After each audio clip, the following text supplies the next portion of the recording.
요한계시록 1장 1절에서 3절까지 함께 보도록 하겠습니다. 함께 하도록 합니다. 예수 그리스도의 계시라. 이는 하나님이 그에게 주사 반드시 속히 일어날 일들을 그 종들에게 보이시려고 그의 천사들을 그 종 요한에게 보내어 알게 하신 것이라. 요한은 하나님의 말씀과 예수 그리스도의 증거 곧 자기가 본 것을 다 증언하였느니라. 이 예언의 말씀을 읽는 자와 듣는 자와 그 가운데 기록한 것을 지키는 자는 복이 있나니 때가 가까움이라. 아멘. 자, 드디어 이제 내용을 들어가 보도록 하겠습니다. 어렵지 않습니다. 쉽습니다. 자, 그래서 오늘은 예수 그리스도의 계시라.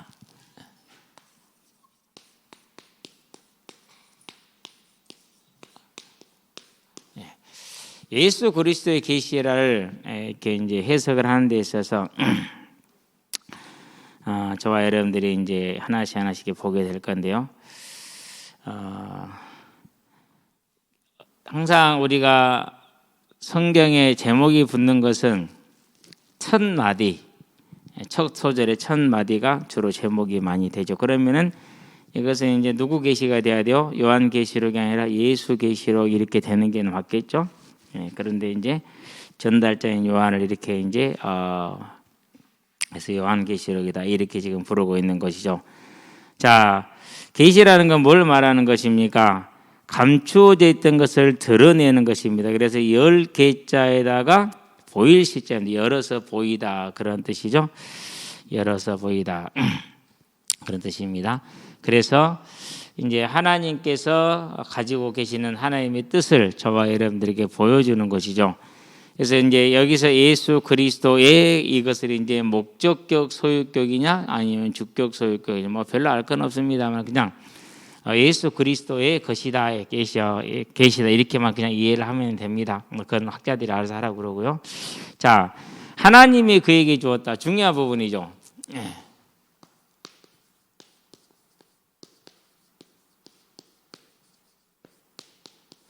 왜 중요한 부분입니까? 요한복음에 보면 특히 많아요. 요한복음에 보면은 예수께서 뭐라고 말씀하시죠? 내가 말하는 거, 내가 행하는 것은 내가 하는 게 아니고 내 속에 계시는 아버지께서 행하는 것이다. 따라서 내 말이 아니고 아버지의 말씀이다. 이렇게 얘기를 하죠. 자, 요한복음 5장 30절 한번 볼까요? 요한복음 5장 30절. 하나씩 보면서 가는 것이 유익할 거라 생각이 들어서요. 3절에 보니까 이렇게 얘기를 하죠. 내가 아무것도 스스로 할 수 없느라 듣는 대로 심판하노니 나는 나의 뜻대로 하려 하지 않고 나를 보내신 이의 뜻대로 하려 함으로 내 심판은 의로우니라. 그렇게 얘기를 하죠. 19절 가볼까요? 자, 그러므로 예수께서 그들에게 이르시되 내가 진실로 진실로 아멘 아멘 너희에게 이르노니 자 아들이 아버지께서 하시는 일을 보지 않고는 아무것도 스스로 할 수 없나니 아버지께서 행하시는 그것을 아들도 그와 같이 행하느니라. 그렇게 얘기를 합니다. 나중에 이제 자료방에 이게 올라가게 될 건데 관련된 구절들을 더 많이 찾아놨으니까 그때 보시면 됩니다. 그래서 자, 이제 하나님이 언제나 말씀에 모든 것이 근원이고 창조주시라는 것을 우리가 볼 수 있는데요. 자, 하나님이 그에게 주사 그렇게 얘기했단 말이죠. 하나님이 예수님께 줬어요. 그런데 이것을 뭐라 그랬어요? 예수의 계시다 그랬죠. 그 말은 무슨 말입니까? 자, 저와 여러분들이 하나님의 말씀을 받아서 전달하는 일꾼이지만 우리를 그것을 우리의 계시라고 하지 않잖아요. 그렇죠. 그런데 하나님이 예수에게 주셨는데 그걸 예수의 계시라고 그렇게 얘기를 했어요. 무슨 말입니까? 하나님께 예수님은 무엇이다? 동등하시다. 중요한 얘기죠. 동등하시다. 그래서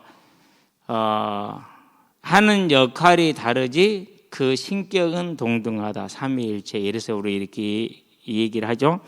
사람의 머리로 이해가 돼요, 안 돼요? 안 되죠. 그래서 이슬람 같은 건 사람의 머리로 이해가 되죠. 그래서 그건 사람이 만든 거예요.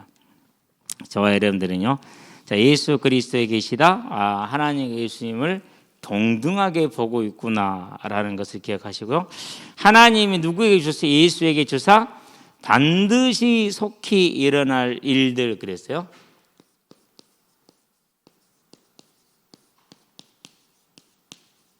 네. 이렇게 얘기를 하고 있어요.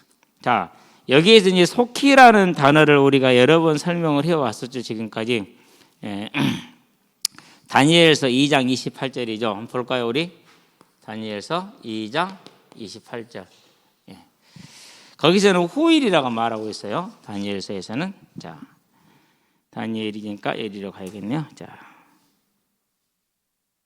다니엘서 2장 28절.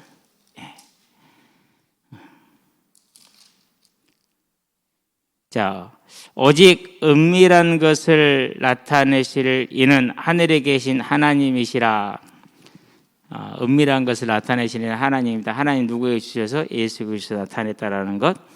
그가 느부갓네살 왕에게 후일에 될 일을 알게 하셨나이다. 이렇게 후일이라 이렇게 표현했어요. 왜 후일이죠? 다니엘 때는 예수님 오셨어요? 안 오셨어요? 안 오셨잖아요. 그렇죠? 그래서 이렇게 보면 됩니다. 예수님이 오셔서 사역을 완성하셨습니다. 그래서 그 전에 말할 때는 뭐라고 말합니까? 그럼 예수님 오실 때는 뭐라고 그러고 우리가 이제 말세다 이렇게 얘기를 하는 것이죠. 그렇죠? 그래서 이때는 후일이라고 표현되는 거예요. 여기에서는. 그럼 여기서는 뭐가 되는 거죠? 이제 여기서는 속히라고 표현이 되는 거예요. 왜요? 다른 말로 표현하면 반드시죠. 예수님이 오시는 것은 인류를 죄에서 건져내는, 그 사망에서 부활시키는 겁니다. 그 예수님이 오실 것이 이제 전에 과거에서 볼 때는 후일이었어요. 근데 오셨죠? 우리에게는 오신 게 과거가 됐어요. 그래서 우리는 이제 뭐가 되는 게 속히가 되는 겁니다. 그래서 언제까지요? 재림의 때까지. 이 시대를 뭐라고 그러면서 교회 시대다 이렇게 얘기를 해요. 또는 천년왕국이다 이렇게 얘기를 해요. 네. 그러면 이 시대는 뭐가 되는 건가? 사단이 결박되어 있습니다. 네. 그래서 복음이 이스라엘 한 민족에 머물러 있는 것이 아니라 모든 민족에게 퍼져갈 수가 있는 겁니다. 퍼져갈 수가. 자, 어쨌든지 간에 반드시 속히라는 것은 예수님이 오시는 그 말세를 기준으로 해서, 그러면 지금은 우리가 뭡니까? 우리는 어디를 살고 있는 거요? 말세를 지금 살고 있는 것이죠. 그러면은 이제 우리가 기억할 게 있어요. 자, 이 모든 일의 동력자, 추진자, 주관자, 통치자, 주재자가 누굽니까? 사람이에요? 안 그러면 하나님이에요. 그분은 하나님이에요. 그렇기 때문에 사람이 어떻게 한다고 해도 바뀌거나 변하지 않아요. 중요한 얘기예요. 자칫 잘못하면은요, 일부 사람들은 자기들이 이룬다고 이렇게 생각하고 착각할 수 있어요. 그런 일 없어요. 하나님이 하시는 거예요. 누구를 통해서요? 우리가 보는 것처럼 하나님의 일꾼들을 통해서 스스로 하시는 겁니다. 저와 여러분들은 우리는 이 하나님의 역사 속에서 멸망으로 벌어진 자가 아니라 생명으로 선택된 자이다. 그래서 오늘 우리가 이렇게 앉아서 또 말씀을 보고 있는 것이다. 기억하시게 되기를 바랍니다. 자, 그 종들에게 그렇게 얘기를 하고 있습니다.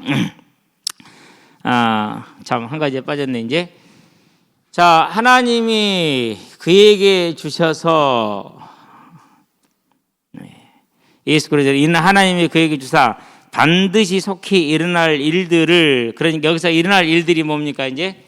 말세 동안에 일어날 일들을 지금 말하는 겁니다. 말세 동안에. 지금 우리에게 일어날 일들, 그때를 지금 말하고 있는 것이고, 주님 오실 때까지 일어날 일들, 예수님이 십자가를 지시고 난 이후에 그 모든 것들은 다 여기에 기록이 된 겁니다. 그 종들에게 보이시려고 그렇게 얘기를 했어요. 종들. 다른 말로 표현하면 교회이죠. 다른 말로 표현하면 성도이죠. 저와 여러분이 되는 겁니다. 그러니까 우리가 세상의 종이 아니라 하나님의 자녀, 하나님의 종이 되었다라는 거 얼마나 값어치가 있습니까? 그렇죠? 자, 그 종들에게 보이시려고 그의 천사를 그 종 요한에게 보내어 알게 하신 것이라 그랬어요. 그래서 하나님, 예수, 그 다음에 천사. 그러나 누구죠 이제? 요한. 그럼 그다음에 누구죠 이제? 교회. 종들이죠. 예. 이렇게 된 겁니다. 이 교회는 앞으로 계속 나올 겁니다. 모든 시대, 모든 교회. 그래서 지금 우리가 요한계시록에 나오는 7 교회를 보는 것은 모든 시대의 모든 교회이기 때문에 우리가 이제 그걸 통해서 오늘날 우리가 나가야 될 교회의 방향, 우리가 속고 있는 것들, 그런 걸 다 찾아낼 수 있고 볼 수 있는 길잡이가 될 수가 있겠죠. 그렇죠? 자, 이렇게 해서 이제 우리가 1장 1절을 해석을 하는데, 자, 여기에서 한 가지 이제 우리가 좀 특징적인 게 있죠. 뭐가 있냐면요. 뭐 별것도 아닌데, 자, 구약에서는 여호와께서 모세에게 이르시되 이렇게 있죠.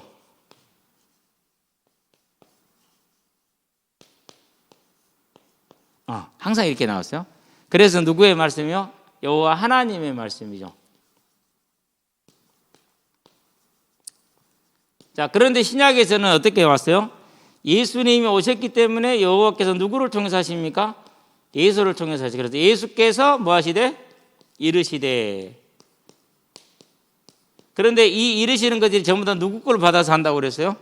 아버지 것을 받아서 한다. 그렇게 얘기를 하고 있어요. 그래서 나와 아버지는 무엇이다? 요한복음 10장 30절 하나이니라 라고 얘기를 하고 있어요. 동등된다 라고 얘기를 하는 것이죠. 그러면 예수와 여호와 성부 하나님이 동등되면 누구도 동등되죠? 그것을 이루시는 성령도 하나가 되는 거죠. 그래서 이 셋이 합하여 하나니라 라고 말하는 이유가 거기에 있어요. 성부와 성자와 성령이 하나로 딱 묶이는 겁니다. 자, 우리는 이렇게 이제 해서 보면 돼요. 그래서 신약은 전부 다 뭐예요? 예수님께서 이르시되, 사복음도 다 그렇게 나오죠. 예. 그리고 구약에서는 전부 다 여호와께서 모세에게 에레미야가 아직 시위대 때 갇혔을 때 여호와의 말씀이 두 번째 누구에게 임하니라? 에레미야에게 임하니라. 뭐 이런 식이 되는 거잖아요. 그렇게 알면 되겠고요. 자, 이제 2절 요한은 하나님의 말씀과 예수 그리스도의 증거, 곧 자기가 본 것을 다 증언하였느니라. 다 했다 그랬어요. 그래서 22장에 가면은 18절, 19절에 뭐 하지 말라고 그러죠? 더하지 마라, 빼지 마라. 다 증언했기 때문에 더하지 마라, 빼지 마라 이렇게 얘기를 하는 것입니다. 그래서 저와 여러분들은 있는 그대로만 가면은 돼요. 마지막 제 18절, 19절이 맞죠? 예. 우리는 이 이제 믿음의 삶을 차분하게 조용하게 18절, 19절 맞아요. 이어가면 됩니다. 3절 보겠습니다.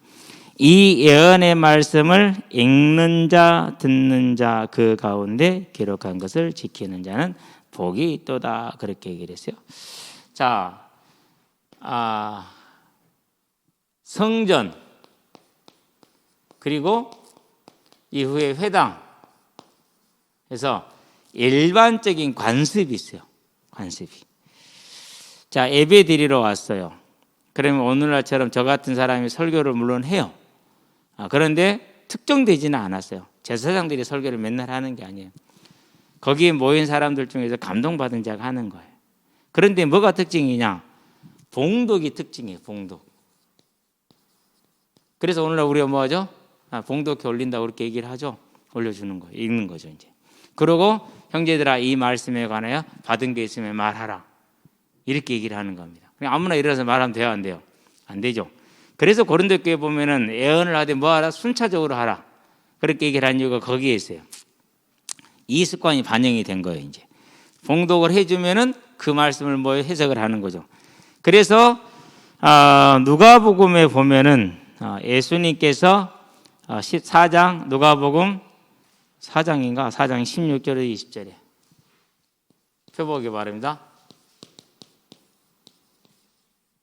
자, 예수님이 성전에서 성경을 봉독을 하시고 또 스스로 설명까지 하셔요. 이럴 수 있어요. 그러니까 한번 볼까요? 한번 봐봐야 돼. 그래야지 의미가 있어요. 안 그러면은 따로 혼자 보면 잘 안 봐지잖아. 자, 16절에 예수께서 그 자라나신 곳 나사렛에 이르사 안식일에 늘 하시던 대로 회당에 들어가사 성경을 읽으시려고 서심해 그랬어요. 선지자 이사야의 글을 드리거늘 책을 펴서 이렇게 기록된 대로 찾으시니 곧 이렇게 됐죠. 자, 그러고 20절 책을 덮어 그 맡은 자에게 주시고 앉으시니 회당에 있는 자들이 다 주목하여 보더라 그렇게 얘기를 합니다. 예. 이게 원래 교회 예배 형태, 초대교회 예배 형태였어요. 자, 그럼 어디를 한번 더 보느냐 하면은요, 누가복음하고 다음에 사도행전 13장을 한번 봐봐요. 사도행전 13장에 보니까 15절에 뭐라고 나오죠? 똑같은 형태가 나와요. 자, 율법과 선지자의 글을 읽은 후에 회당장이 사람을 보내어 물어 이르되 형제들아 만일 백성을 구원할 말이 있거든 말하라. 이게 일반적인 형태예요. 사도행전 13장 15절.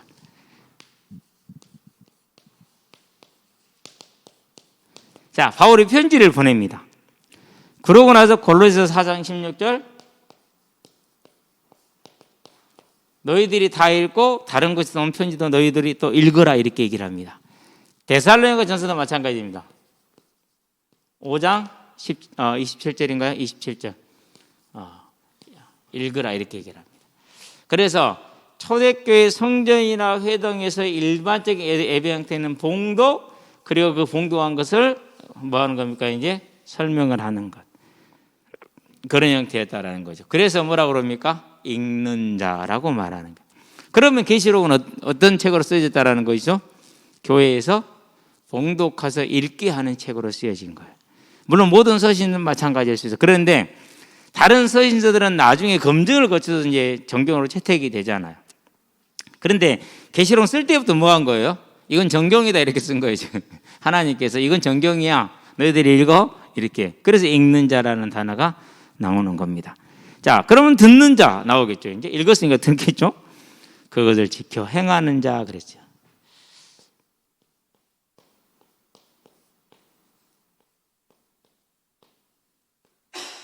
네. 저와 여러분들은요 말씀을 듣는 것으로 끝내는 것이 아니라 지켜 행하는 자가 되시기를 바랍니다. 왜 그렇습니까? 자, 마태복음 7장에 나오죠. 뭐 이렇게 말씀을 듣고 행하는 자는 어디에 집을 지었다고요? 반석 위에 지었다라고 얘기를 하죠. 야고보가 말합니다.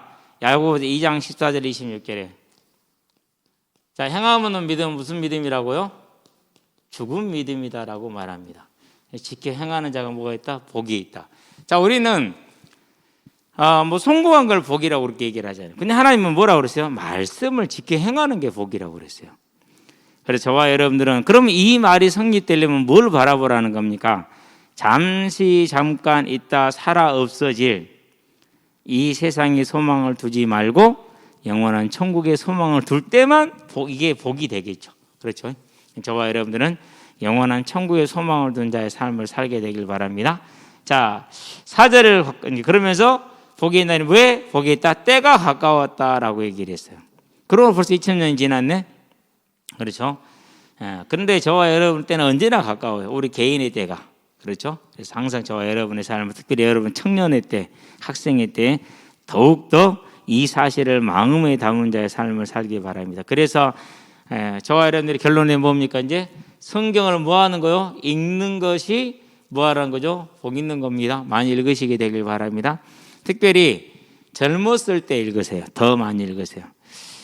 그래 놔야 나중에 가서 이제 나이가 들수록 성경을 읽으면은요, 지금 여러분이 읽는 성경과 그때 읽는 성경은 다른 성경이 될 것이다. 뭐 성경이 변했다는 얘기가 아니라 읽고 이해하고 흡수하는 그게 달라져요. 이것이 많이 달라져요. 그래서 지금 이제 어제 저녁에 잠이 안 와서 성경을 이렇게 읽으면서요, 읽다가 이제 기록하고 싶어서 기록도 하고 정리도 하고 그랬는데요. 이전에 보는 것과는 많이 다르죠. 전에는 안 보이던 것들이 정말로 많이 보여요. 그래서 참 하나님이 주시지 않으면 도저히 받을 수가 없구나라는 것을 보는데요. 여러분들 많이 읽으시게 되길 바랍니다. 왜? 그게 복이니까. 근데 이제 뭐 다른 거 많이 보지 말고 성경 많이 읽으세요. 저도 많이는 못하는 것 같아요. 옛날에 비해서는. 자, 4절 봅니다. 요한은 아시아에 있는 7 교회에 편지하노니 이제도 계시고 전에도 계셨고 장차 오실 이와 그의 보좌 앞에 있는 7 영과 그렇게 얘기를 했어요. 자, 아시아에 있는 7 교회. 그럼 아시아에 있는 7 교회 또는 아시아에 있는 교회만 해당되는 것이 아니라는 것은 앞부분에서 설명을 했죠. 모든 시대의 모든 교회입니다. 자, 그러는데 보니까 이제 편지가 본격적인 인사말에 들어가는 거잖아요. 근데 누구부터 나와요? 보내는 사람 나오죠. 그런 다음에 누가 나와요? 받는 사람이 나오죠. 그런 다음에 인사말이 나와요. 그렇죠? 요한은 받는 사람, 아시아에 있는 7 교회에다가 편지하느니 하나님의 관계 은혜가 너에게 있을지어다 이런 식으로 지금 이제 인사말 하는 거고 우리는 그렇게 안 하잖아요. 자, 누구야? 잘 있니? 그러면서 어쩌고저쩌고 나서 누구로부터 땡땡으로부터 이렇게 끝났잖아요. 그렇죠? 조금씩 다르죠. 그런 것은 뭐 있을 수 있는 일입니다. 자, 여기서 이제 우리가 보는 건 뭐냐면은요. 전에도 계시고 이제도 계시고 전에도 계셨고 장차 오실 이 누구를 말하죠? 성부 하나님을 말합니다. 자, 이제 계시고 전에도 계셨고 그리고 장차 오실 이 그런 말은 무슨 말입니까? 이 말은 이제 주제자 되신다. 저와 여러분들 언제나 하나님이 모든 걸 다스린다는 것을 시인하며 인정할 수 있게 되길 바랍니다. 주제자 되신 하나님. 그러면서 보좌 앞에 있는 뭐라고 그랬습니까? 그의 보좌 앞에 있는 7 영 그랬어요.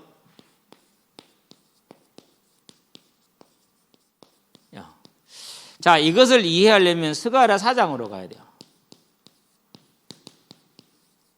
4장 1절에서 10절입니다. 제가 읽고 해석을 해줘야 이해할 수 있을 것 같아요. 4장으로 갑시다. 스가랴서 4장.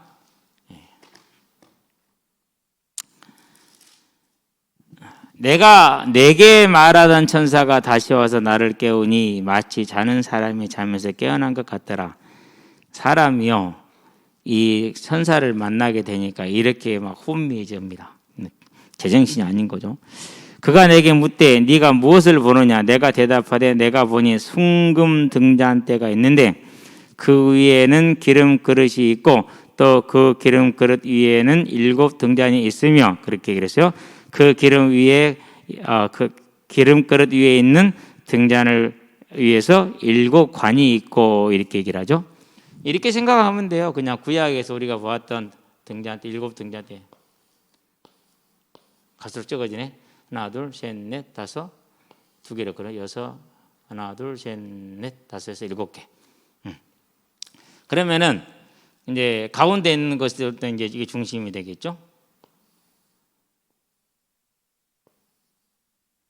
마찬가지가 되겠죠. 이렇게 생겼어요. 어디에 있는 거죠? 성전 남측에 있는 겁니까? 북측에 있는 것 같은 게 있는 거예요. 성전 남쪽에 있는 등잔대. 그걸 지금 말해요. 그래서 북쪽에는 떡상이 있잖아요. 서쪽에는 뭐가 있죠? 이제 문이 동쪽에 있으니까 서쪽에는 뭐가 있어요? 지성소가 있잖아요. 그래서 지성소의 성부, 떡상의 성자, 등잔대의 성령, 성부, 성자, 성령의 전 이렇게 되는 거죠. 그래서 7 등잔대를 뭘 뜻합니까? 12 떡상은 그 떡은 예수를 그리스도를 상징하고 이 등잔대는 성령을 상징하는. 그래서 7 영이다. 그럼 성령을 상징하는. 그러면 숫자적으로 7, 8, 9, 10 이걸 말하는 것이 아닙니다. 뭘 말하는 것이죠? 성령의 어떤 그 본질을 말하는 것이에요. 성령의 본질을. 그래서 완전함, 충만함 이걸 말하는 겁니다. 7이라는 것은 완전함 또는 충만함이죠. 특별히 충만함이죠. 그래서 예수님이 뭐라고 그럽니까? 내가 가는 게 너희에게 유익하다 그랬어요. 왜 유익하다 그랬어요? 성령이 오셔서 모든 이들과 함께 할 수 있기 때문에 충만함이죠. 그것이. 그렇죠. 그래서 그래서 그 충만함을 가리켜서 7 영이다라고 얘기를 하는 겁니다. 그래서 완전하고 성결한 그물, 특별히 성령의 완전하신과 충만함.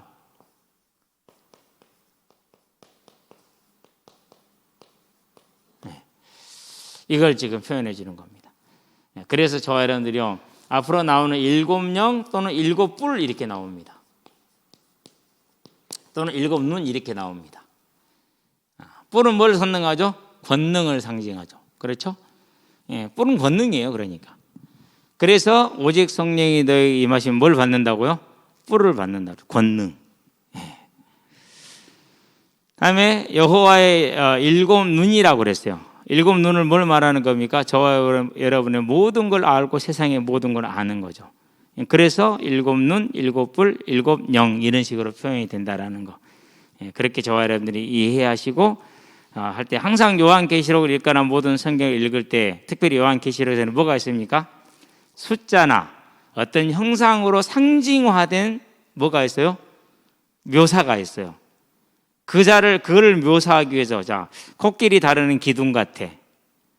기둥 같은 코끼리 다리. 이런 식으로. 크잖아요. 큰 걸 상징하기 위해서 기둥이라 쓰는 크고 튼튼하고 힘이 있는 것을. 그래서 기둥으로 표현하는 것처럼. 그런 상징화된 표현이 수라든가 형상으로 나타난다는 걸 기억해요. 그래서 성령을 7영으로 뭐 했어요? 그 성격을 완전하심과 충만하심을 수라는 걸 빌려서 표현하신 겁니다. 그렇게 이해를 하면 되겠고요. 자, 그래서 이 얘기를 끝났는데 이게 이제 어디에 나옵니까? 7영이 이제 여기서도 나오지만 3장 1절에서도 나오죠. 또 그러면 어디에 갑니까? 이제 3장 1절 나오고 4장으로 가면 또 나오죠. 4장 5절 6절 5장에서 6절 재밌죠? 자, 3장 1절이고요. 여기는 좀 다르지만 4장에서는 5절이에요. 5장에서는 6절이에요. 외우기 쉽죠? 항상 그런 좀 뭐라고 할까 동기화를 시켜놔야 돼요. 그래서 그냥 이렇게 줄줄줄줄 이렇게 이런 식으로 이렇게 나옵니다. 똑같이 나옵니다. 그래서 스갈에서 설명하다 말았네요. 계속 할게요. 이제 스갈에서 왜 어디 사도행전 나와버렸대? 우리 스갈에서 읽고 있었잖아요. 그거 그련이라고 그랬구나. 이런.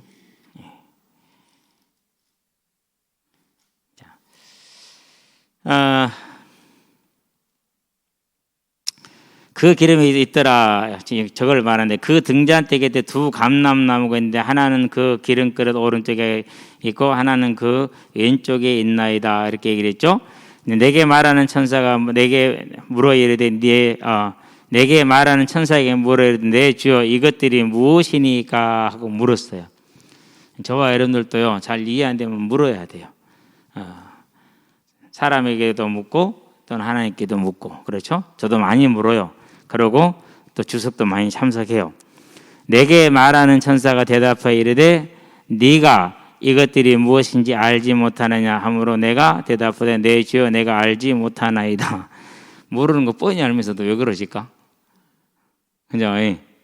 이거 좀 의미가 있을 거예요. 스스로 느끼면 되겠고요. 그가 내게 대답하여 이르되 여호와께서 스룹바벨에 하신 말씀이 이러하니라.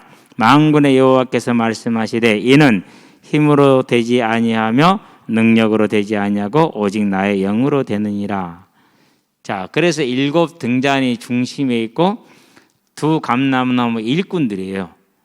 지도자 여호수아인가요? 그리고 제사장 스룹바벨. 제사장 여호수아, 지도자 스룹바벨.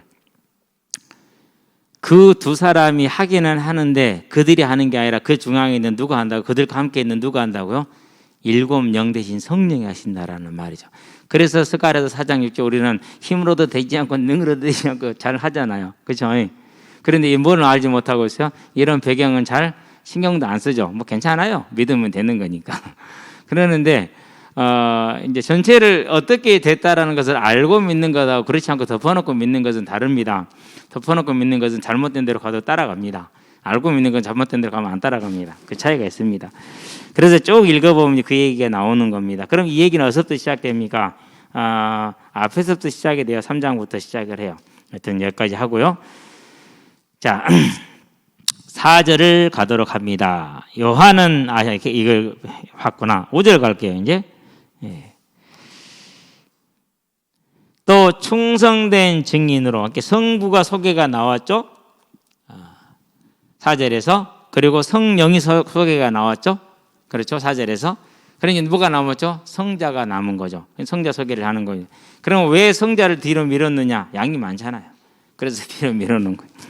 자, 또 충성된 증인으로 죽은 자들 가운데서 먼저 나시고 땅의 임금들의 머리가 되신 예수 그리스도로 말미암아 은혜와 평강이 너희에게 있기를 원하노라. 우리를 사랑하사 그의 피로 우리 죄에서 우리를 해방하시고 하는데 보도랍니다.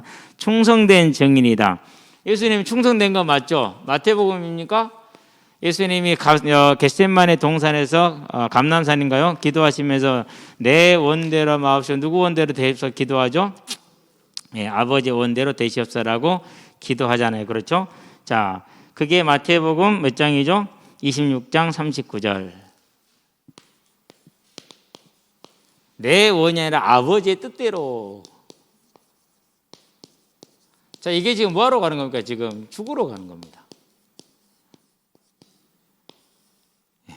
정말로 어려운 일이죠. 그렇죠. 우리가 끌고 다니는 차만 좀 어떻게 고장나고 또 손해가 돼도 싫은데 자기 죽으러 가는 거예요. 그러니까 우리가 얼마나 예수님이 충성되어 있는가를 우리가 쉽게 이해해 볼 수 있죠. 그렇죠? 저 같은 경우는 아끼는 공 하나 잃어버린 것도 참 그러는데 그렇죠. 이런 겁니다. 그러니까 충성된 증인으로 죽은 자들 가운데서 먼저 나셨다. 그래서 그걸 뭐라고 그럽니까? 죽은 자들 가서 먼저 고린도전서 보니까 15장 20절에 첫 열매가 되셨다. 그러니 첫 열매란 말은 무슨 뜻입니까? 그 다음 열매가 있다 없다? 있다라는 거야. 이것을 상정을 해야만 이 단어가 가능한 겁니다. 근데 다음이 없으면 첫째라 할 필요 있어요 없어요? 없죠. 그냥 유일한 것 이렇게 얘기하면 되잖아요. 근데 첫 열매라서 그 다음이 있다라는 거. 그래서 우리 죽은 자들 가운데 먼저 나셨다는 건 나중에 나올 자가 있다라는 거죠. 그래서 예수의 부활은 뭘 보증하는 거라고요? 저와 여러분의 부활을 보증하는 것이라는 게 되는 겁니다. 자, 그렇게 보시게 되겠고요. 땅의 임금들의 머리가 되신 그랬어요. 땅의 임금들의 머리라고 그랬어요. 왕이죠, 그러니까. 그렇죠. 그래서 로마서에 보니까 13장 1절에 뭐라고 그럽니까? 하나님으로부터 나지 않은 권세가 없다라고 얘기를 하고 있죠. 그러면서 또 어디에 있습니까? 이제 앞으로 계속 그 구절들이 계시로 나오게 될 건데요. 6장 15절이 또 그렇고 17장 14절. 이거는 이제 17장은 무슨 장입니까? 17, 18, 19, 20장은 세상과 그 세상에 있는 사단의 세력들을 심판하는 장입니다. 그런데 17장에서는 이제 세상의 군왕들이 나와서 예수를 대적하러 나옵니다. 그때 나오는 구절이 이겁니다. 만왕의 왕이요 만주의 주가 되심으로 저가 이기실 터이요 만왕의 왕 만주의 주 이렇게 나오는 거죠. 그래서 세상의 왕들이 뭐가 됐다고요? 머리가 되셨다라는 것을 저와 여러분들은 언제나 기억하게 되길 바랍니다. 대통령보다 누가 더 세다고요? 이세벨보다 누가 더 세다고요? 그렇죠. 근데 엘리야는 이세벨 말 듣고 겁먹어 버렸어요. 이해가 됩니다. 충분히 이해가 됩니다. 사실과 그 사실을 믿고 누리는 건 차이가 있기 때문에 그렇죠. 저와 여러분들은 이것을 보게 되길 바라고요. 자, 죽은 자들 가운데서 먼저 나있다는 그러면 고린도전 15장 말고 또 한 구절이 있죠. 어디에 있습니까? 로마서 8장 몇 절? 29절. 자, 뭐가 되게 하려 하심이라? 장자가 맏아들이 되게 하려 하심이라 그랬죠. 맏아들 첫째 아들. 그래서 우리는 예수님의 부활이 저와 여러분의 부활이라는 분명한 이 사실을 굳게 잡고 은혜 안에 서게 되길 바랍니다. 은혜와 평강 어제 얘기를 했죠. 자, 식사하셨습니까? 우리가 못 먹고 가난하던 시절에 그렇죠. 그리고 뭐 굿모닝 날씨 안 좋은 나라 은혜와 평강 환난과 핍박이 많은 때라는 걸 생각을 하면 됩니다. 자, 그런 다음에 뭐라고 나왔습니까? 이제 죽은 자들 가운데서 먼저 나시고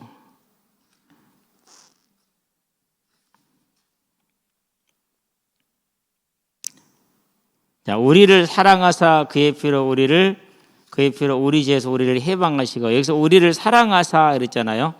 여기에서는 현재 분사를 썼어요. 계속 사랑하시는 거예요. 우리를 해방하시고 그런데 그 해방하시고는 뭘 썼습니까?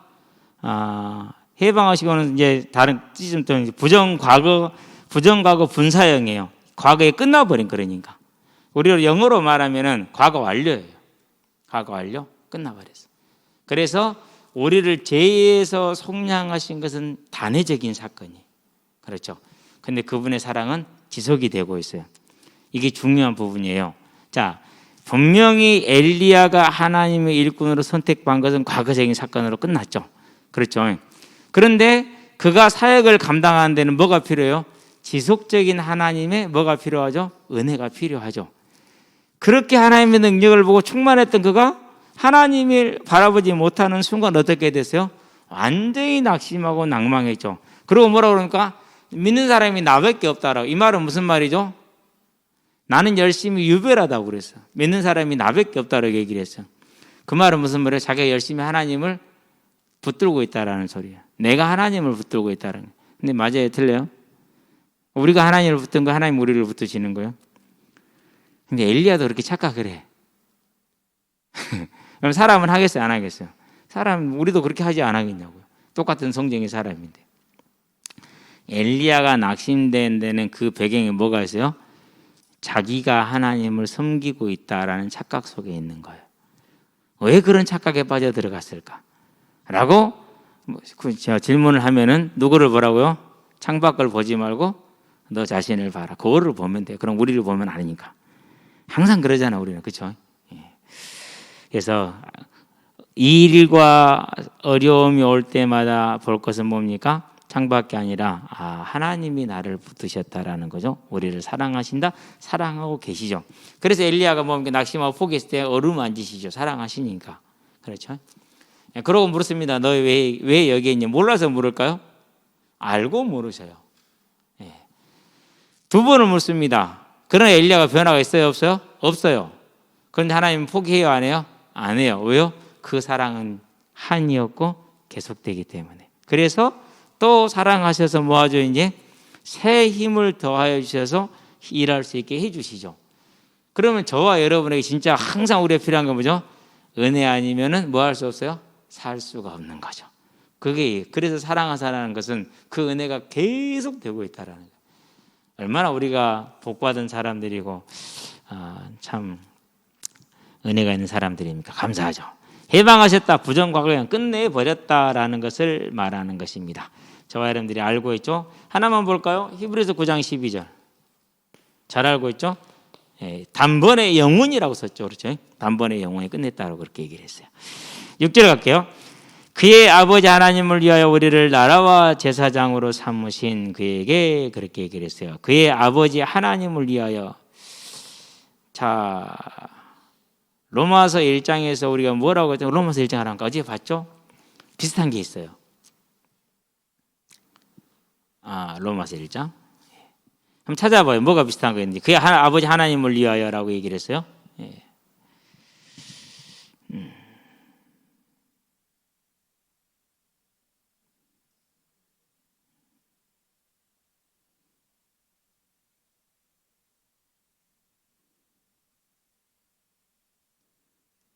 5절. 그로 말미암아 우리가 은혜와 사도의 직분을 받아 그의 이름을 위하여 모든 이방인 중에서 믿어 순종하게 한다 그랬어요. 자, 이래서 그 순종하게 하게 함으로 이방인을 뭐로 드리는 겁니까? 하나님께 제물로 드리는 거죠. 그렇죠. 그래서 예수님께서 하시는 그의 아버지 하나님을 위하여 우리를 나라와 제사장으로 삼으셨다. 저와 여러분들을 구함으로 하나님께 뭐가 되는 겁니까? 영광이 되는 거죠. 그러면 전도는 뭐가 되는 거죠? 이 아버지 하나님을 위한 주님의 일에 최종적인 일꾼으로 쓰임받는 선발이 누구요? 저와 여러분이라는 거예요. 그게 전도라는 거예요. 이게 전도가 얼마나 복되고 귀한 겁니까? 이제 사람의 생각과 사람의 계산으로 머뭇거리지 말고 그것은 아름답지 않은 거니까 이제는 이 일에 저와 여러분들은 아름답게도 적극적으로 쓰임 받으시게 되길 바랍니다. 자, 우리를 나라와 제사장으로 삼으셨다 그렇게 얘기를 했는데 원문을 보면은 바실레이 안 컴마 이에레이스 그랬어요. 바실레이안 컴마 이에레이스. 우리 뭐죠? 그러니까 나라 컴마 제사장. 그럼 나라와 제사장으로 일기하겠어요? 그건 아니에요. 이렇게 쓰는 걸 뭐라 씁니까? 다른 말은 이제 나라 곧 제사장 또는 즉 제사장 이렇게 보는 거예요. 네. 어디에 나오죠? 베드로전서 2장 9절에 나오죠. 어디에 나오죠? 출애굽기 19장 6절에 나오죠. 너희가 이방 나라인에 대해서 내 나라와 제사장이 되고 이렇게 나오죠. 그렇죠? 그래서 저와 여러분을 이와 같이 하나님이 만들어가는데 주님께서 하시는 일이죠. 그의 아버지 하나님으로 해서 우리를 나라 곧 제사장으로 삼으신 그에게 이 세상의 제사장이다. 무슨 말입니까? 복음을 전해서 그들을 죄에서 건지게 하는 겁니다. 복음을 전하는 건 뭘 말하는 겁니까? 제물을 가지고 제사를 드리는 거죠. 무슨 제물이 있어? 우리에게는 십자가에 죽으신 예수의 피가 제물입니다. 그 피를 가지고 이방인들을 그 피를 통해서 뭐합니까? 이제 제사를 통해서 그를 정결하게 하는 것이죠. 그렇게 하는 것을 말합니다. 그에게 그 영광, 그래서 영광이라고 그랬는데 호덕사라는 단어예요. 그 영광이에요. 그럼 여기서 그 영광은 뭘 뜻할까요? 마태복음 6장이죠. 몇 절이죠 거기가? 대개 나라와 권세와 영광이 아버지께 영원히 있사옵나이다. 13절이에요. 자, 여기서 쓰임받은 영광은 그 영광인데 누구의 영광일까요? 우리가 요한복음 1장 14절에 한번 볼까요? 그렇게 얘기를 하죠. 말씀이 육신이 되어 우리 가운데 거하시면 우리가 그의 영광을 보니 아버지의 누구의 영광이요? 그의 영광과 독생자의 영광. 그렇게 얘기를 했어요. 하나님 아버지와 예수님의 영광을 뭐로 했어요? 똑같이 표현했어요. 여기서 그 영광은 하나님의 영광을 말하는 거예요.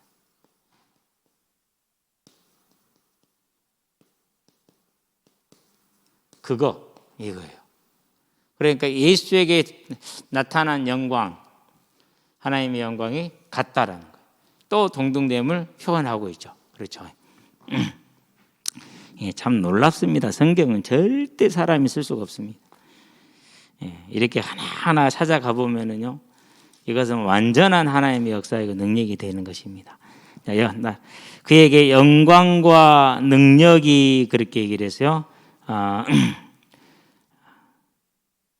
토크라토스, 하나님의 주권적인 통치의 능력을 말합니다. 하나님의 영광, 하나님의 주권적인 통치의 능력이 세세태로 대개 나라와 권세 영광이 아버지께 영원히 있사옵나이다. 그걸 누구한테 썼어요? 지금 이제 예수에게 썼죠. 이번에는 그렇죠? 자, 여러분들 잘 그렇게 보게 되길 바라고요. 7절 볼지어다 그가 구름을 타고 오시리라. 각 사람의 눈을 그를 보고 그를 찌른 자도 볼 것이요 땅에는 모든 족속이 그로 말미암아 애곡하리니 그러하리라. 아멘. 이렇게 됐어요. 자, 여러분 볼 때 여기를 보면 이제 뭐가 보입니까? 자, 각 사람이 눈이 그를 보고 모든 사람이 본다는 겁니다. 그를 찌른 자들도 볼 것이고 땅에 있는 모든 족속이 그로 말미암아 애곡할 것이다. 이렇게 나왔어요.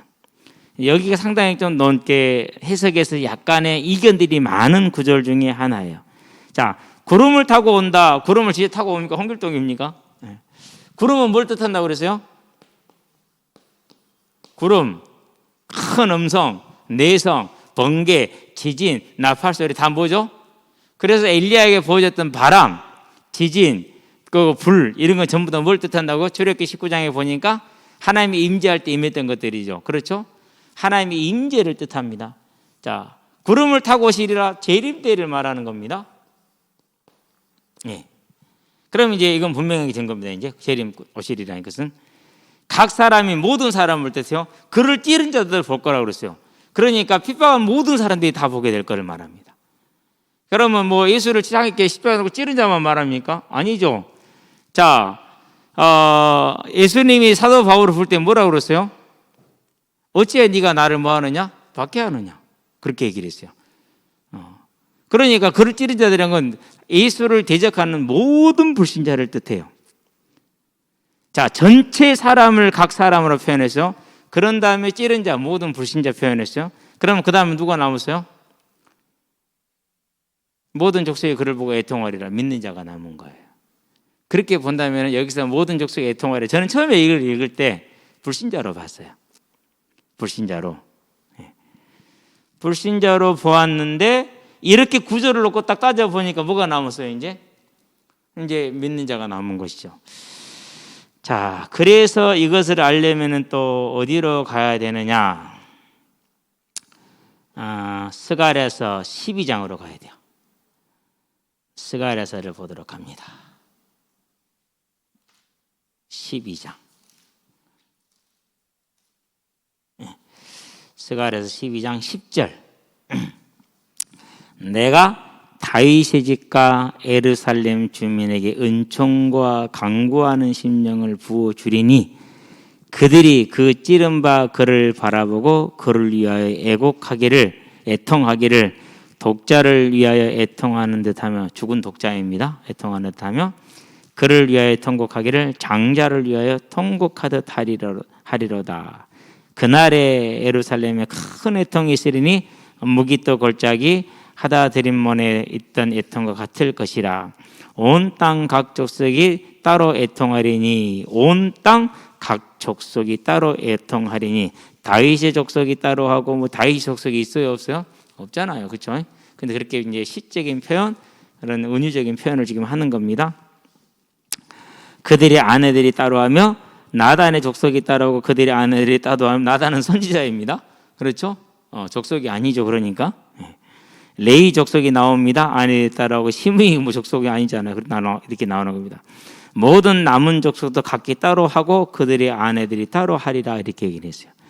자, 그러면은 여기에서 이 계시록에서 땅에 있는 모든 족속이 그로 말미암아 애통하리라. 스가랴서 12장 10절에서 14절을 가지고 보면 뭐가 되는 거죠? 이제 믿는 자들이 되는 거예요. 믿는 자들이. 저와 여러분이 애통할 거예요. 왜 그렇게 될까요? 지금은 우리가 잘 몰라요. 내가 죄인인지. 마치 어스름한 곳에서 거울을 보고 있는 것 같아요. 그럼 우리 얼굴에 묻은 거 다 봐요, 못 봐요? 잘 못 보잖아요. 근데 그날이 되면은 주님을 마치 모처럼 본다고요. 이제 밝은 배 같은 마주시 본단 말이에요. 그럴 때 뭐가 드러납니까? 이제 그래서 선지자들이 주의 영을 보았었을 때 말씀을 받을 전부 다, 스가랴도 그랬잖아요. 혼미에 가서 쓰러졌잖아요. 다니엘도 그랬어요. 쓰러졌어요. 네. 그런 이유가 거기에 있는 거예요. 그래서 여기에서 이 애통은 누구의 애통을 말하는 거예요? 믿는 자들이 자기 죄에 대한 애통을 말하는 거예요. 그래서 한 가지 돌아볼 필요가 있어요. 우리가 구원의 확신, 사죄의 확신을 가지고 딱 서 있다. 맞아요, 틀려요? 조금 방향이 안 맞는 거예요, 실은요. 항상 뭐가 있어야 돼요? 항상 거기에 있어요. 경외, 두려움이 있는 거예요. 제가 자주 얘기하잖아요. 솔직히 좀 무섭다. 이유가 있어요. 제가 확신이 없어서 그럴까요? 내가 구원받은 자가 아니라는 것 때문에 그럴까요? 그런 거 아니에요. 알기 때문에 그래요. 예. 자, 또 하나 증거를 드릴게요. 계시록 16장 21절을 봐봐요. 자, 7째 대접을 쏟았을 때입니다. 자, 7째 대접을 쏟았는데 먼저 9절을 봅시다. 사람들이 크게 태움에 태워진지라 그랬어요. 셋째 대접이 쏟아졌을 때입니다. 이 재앙들을 행하는 권세를 가지신 하나님의 이름을 비방하며 또 회개하지 아니하고, 아직 기회가 있다는 소리죠. 회개라는 단어가 나온 걸로 봐서는 주께 영광을 돌리지 아니하더라 그랬습니다. 11절입니다. 네 번째 대접이 쏟아진 거죠. 아픈 것과 정죄로 말미암아 하늘의 하나님을 비방하고 그의 행위를 회개하지 아니하더라. 7째 대접이 이제 마지막에 17절에 쏟아집니다. 그 결과 21절입니다. 또 무게가 한 달란트 34kg입니다. 그래서 56kg입니다. 둘 중 어느 것을 맞더라도 죽는 것은 똑같죠, 그렇죠? 예. 때는 큰 우박이 하늘로부터 사람들에게 내리며 사람들이 그 우박의 재앙 때문에 하나님을 비방하니, 여기 회개라는 단어가 있어요, 없어요? 없어요. 왜? 이제 회개가 필요 없어요. 일곱째 나팔 대접 뭐기 때문에 주님 재림할 때거든요. 그 재앙이 힘이 큼이더라라고 얘기를 했어요. 자, 이렇게 사람들이 하나님을 대적을 하잖아요. 그렇게 본다면 이것은 누구의 모습이 되는 거죠? 불신자들의 모습이라는 것은 확실히 우리가 알 수가 있죠. 그렇죠? 자, 누가복음 23장을 한번 가봐요. 30절이에요. 23장 30절. 이렇게 말합니다. 그때 사람이 산들에 대하여 우리 위에 무너지라 하며 작은 산들을 대하여 우리를 덮으라 하리라. 그 하나님의 심판 때문에 두려워서 피하기 급급하고 도망가기 급급하고 하나님을 원망스러운 눈으로 이를 갈잖아요. 그렇죠? 근데 애곡하겠어요? 안 하는 거예요. 그래서 누구의 애곡을 말하는 거예요? 믿는 자의, 구원받은 자들의 애곡을 말하는 겁니다. 그래서 7절을 우리가 다시 한번 읽어보면 그렇죠? 자, 구름을 타고 오시리라. 영광 중에, 권능 중에, 위엄 중에 오시리라는 겁니다. 자, 그러면서 각 사람이 있는 그를 모든 사람이 보는데 그를 찌른 자들 볼 것이요 믿지 않은 모든 사람이 볼 것이요 땅에 있는 족속이 그로 말미암아 애곡하리니 모든 땅에 있는 믿는 자들이 다 애곡하리니 그러하리라. 아멘. 이렇게 얘기를 했어요. 자, 그렇게 본다면은 몇몇 예외가 있어. 죽음을 붙지 않고 나가던 에녹 같아. 안 그러면 예수님과 함께 지금 있는 모세나 엘리야와 같이 대화하고 있었잖아요. 천국을 보여준 거거든요. 지금 주와 함께 있는 낙원을 지금 보여준 거예요. 그런 것을 우리가 바라볼 때 저와 여러분이 오늘의 삶을 살면서 누구와 같이요? 온전히 하나님의 나라에 충성된 일꾼이 된다라는 것은 저와 여러분들에게 아주 중요한 일이라는 겁니다. 저와 여러분들 온전히 하나님의 나라에 충성된 일꾼이 되셔서 모세와 같이 엘리야와 같이 낙원에 주와 함께 대화하는 그런 자들이 되기를 바랍니다. 애국하는 자가 아니라 주 하나님이 이르시되 나는 알파와 오메가라. 이제도 있고 전에도 있었고 장차 올 자의 전능한 자라 하시더라. 뭐 당연한 얘기죠. 근데 이 알파 오메가 전에도 있고 장차 올 자 전능한 자 이것을 누구한테도 그대로 사용합니까? 예수님에게도 그대로 사용을 하게 됩니다. 그래서 요한계시록은 자주 왔다 갔다 해요. 자칫 잘못 보면 놓치기 쉬워요. 그래서 하나님 예수님을 같이 반복해서 하나님 예수님께 준 계시이기 때문에 그런 것이죠. 하나님 예수님의 동등되심을 보여주고 있다는 걸 저와 여러분들이 기억하면 되겠습니다. 이렇게 해서 1절부터 8절까지 마쳤습니다. 기도합시다. 살아계신 아버지 하나님, 하나님께서 우리에게 주시는 말씀이 분명한 것은 하나님이 전능하신 하나님이시고 알파가 되시며 오메가가 되시고 전에도 있고 장차할 자이고 전능한 자이시기 때문에 그 말씀은 분명히 성취될 줄로 믿습니다. 그렇다면 이제 우리가 이 하나님의 말씀을 온전히 믿는 믿음에 설 수 있도록 하나님의 사랑이 우리 안에 계속해서 넘치게 하셔서 우리로 하여금 하나님의 뜻을 행하되 항상 능력 가운데 항상 믿음 가운데 하나님의 확신 가운데서 하나님의 나라가 이루어지는 귀한 청년들의 삶이 되게 하시고 일생이 될 수 있도록 주님 붙드시고 인도해 주시기를 그리스도신 예수의 이름으로 기도합니다. 아멘. 이제는 우리 예수 그리스도의 십자가 대속의 은혜와 독생자 예수를 죄인을 위해 아끼지 않고 내어주신 하나님 아버지의 무한하신 사랑과 지금도 죄인을 생명과 의와 영화의 길로 인도하시는 성령의 내주교통 역사하심이 오직 이를 행하시는 여호와, 지금도 세상을 주관하시는 여호와, 그리고 세상을 마치게 되실 그 하나님을 바라보는 믿음에 있어서 오늘 충성함으로 하나님의 사랑 가운데 큰 하나님의 일을 감당하게 될 우리 모든 대학 청년들과 또 함께하는 모든 이들의 심령 위에 지금으로부터 영원토록 함께 계실